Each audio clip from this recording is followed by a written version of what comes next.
Colorado, Texas Tech. This is the one bad number I got this week. I kind of had a feeling, and I should have waited on Texas Tech. I know Colorado's a public team too. Right. Texas Tech also had a number of potential injuries, and this line has gone up. Maybe there's some news that I'm not privy to yet on the Texas Tech injury side on their defense, but I had to play the Red Raiders. I have to play Texas Tech here. I'll say, I mean, I just can't get to this number. I can't get to over a field goal, which I had to take at home. Pretty good. It's not a great spot, just that they upset Iowa State, Colorado coming off of a bye. But I think Colorado's at the peak of its market value. Yes, they've been good. Yes, they're improving. The offensive line is improving a bit. The defense is improving a bit. They have some semblance of a rushing attack. It's not great, but they gives them some balance. But it's like, who's it really come against? Like the UCF performance was impressive, but I mean, just breaking down this schedule of what they've done. I mean, and they played UCF when KJ was still a quarterback.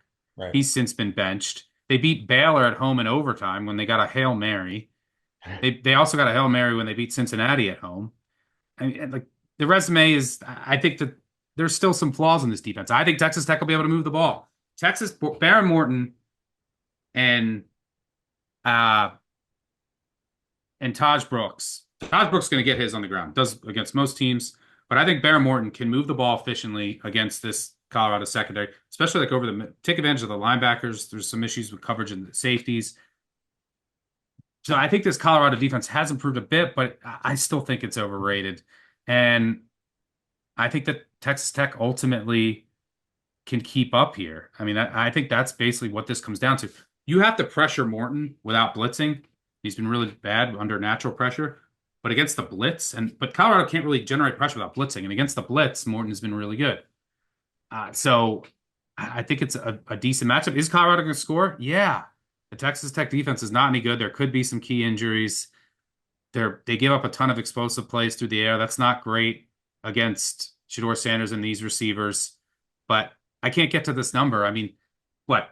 Texas Tech was about a field goal favorite against Cincinnati, um, against Arizona State at home, field goal favorite. And I mean, I think like I have those teams, I don't know, four-ish points worse, 4.5 points worse, somewhere in that ballpark than Colorado. Um, I I just can't get to three. So at over a field goal, I took it. By the way, the Red Raiders are 17-8-1 against the spread as a home dog of more than a field goal since 2005. Over that same span, is the least profitable road team of all college football. It's Colorado. 37-64-1 on the road, 36.6%. You get that big home field advantage, that altitude at home. It sometimes inflate your rating when you hit the road. Special teams edge also to Texas Tech here. So if this is a close back and forth game, that could end up deciding it. So I had to take Texas Tech with the points. I can see the case for Colorado, but numbers wise, I'm rolling with the Red Raiders. What do you see here? I would buy Texas Tech after this team. I wanted to take Texas Tech, but I knew that there would be money coming in on Colorado no matter what, and that's just where we're at in college football. They always have since Dion got there. Yeah, it was such an oversight by me. It, you know, Texas Tech has an advantage in special teams that you mentioned. Texas Tech is going to be able to sit back there and throw the ball as much as they want. There's no pass rush being produced by Colorado. Colorado gives up too many explosive plays, which Texas Tech can do on the ground, which Colorado has been terrible at defending. There are things that Texas Tech does that bother me. They're 127th in tackling per PFF. They're also 129th in broken tackles allowed. That is not something you want on your side when Travis Hunter is standing in an open field trying to run with the ball. There are advantages for Texas Tech to score. I think they will score.